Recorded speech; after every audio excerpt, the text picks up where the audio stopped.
Nicolas Gognier, bonjour. Bonjour. Bienvenue au Salon des entrepreneurs de Nantes Grand Ouest. Merci. Vous êtes le cofondateur de Big Moustache et vous avez surtout su créer un très bon buzz qui vous a bien aidé fin octobre, à un moment où c'était un peu plus compliqué en termes de business. Est-ce que vous pouvez nous présenter Big Moustache et nous expliquer comment ce buzz a pu vous aider?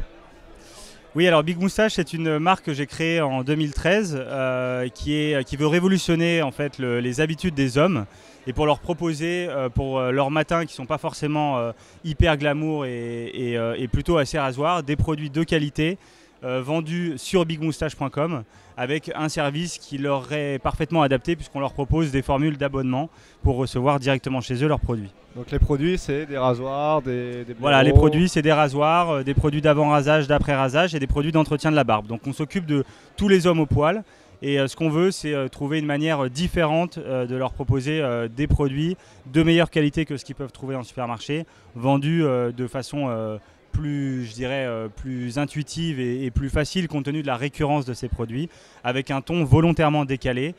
Puisqu'on cherche à créer un lien en fait avec cette communauté, leur apporter du contenu et pas mal d'humour qui plaît bien. Alors fin octobre, vous cherchiez un investisseur pour pérenniser votre affaire et vous avez une déconvenue et vous racontez la suite sur donc, ce post LinkedIn. Je vous laisse nous le résumer. Ouais, exactement. Donc c'était il y a tout juste un mois. Pour développer la société, comme beaucoup de startups, je cherche des financements. Et puis du jour au lendemain, patatras, mon investisseur me plante. Ce sont des choses qui arrivent.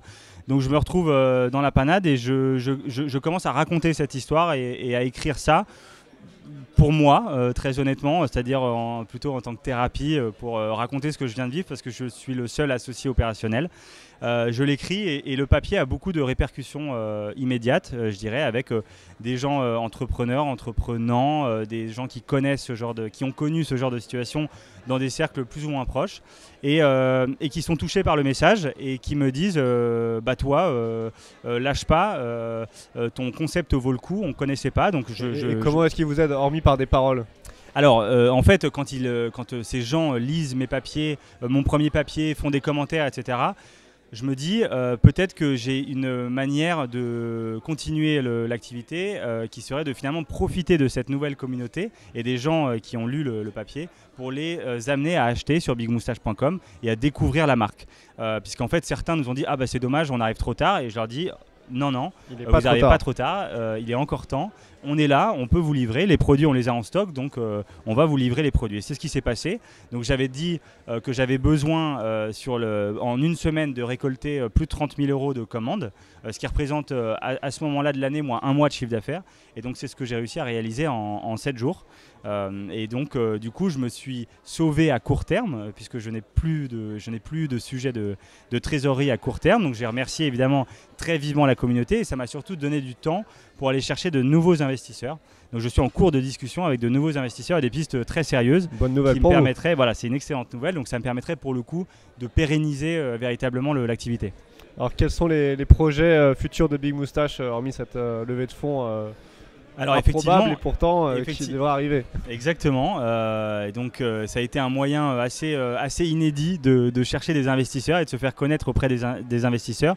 La levée de fonds, c'est le début de quelque chose. Donc ce que je présente moi dans ma levée de fonds de 500 000 €, les besoins essentiellement, et ils sont sur le site internet. Il y a un travail de refonte complète du site pour apporter la meilleure expérience utilisateur. On s'adresse à des hommes, certains qui cherchent à s'abonner et à recevoir régulièrement leurs produits, d'autres à simplement commander une fois de temps en temps.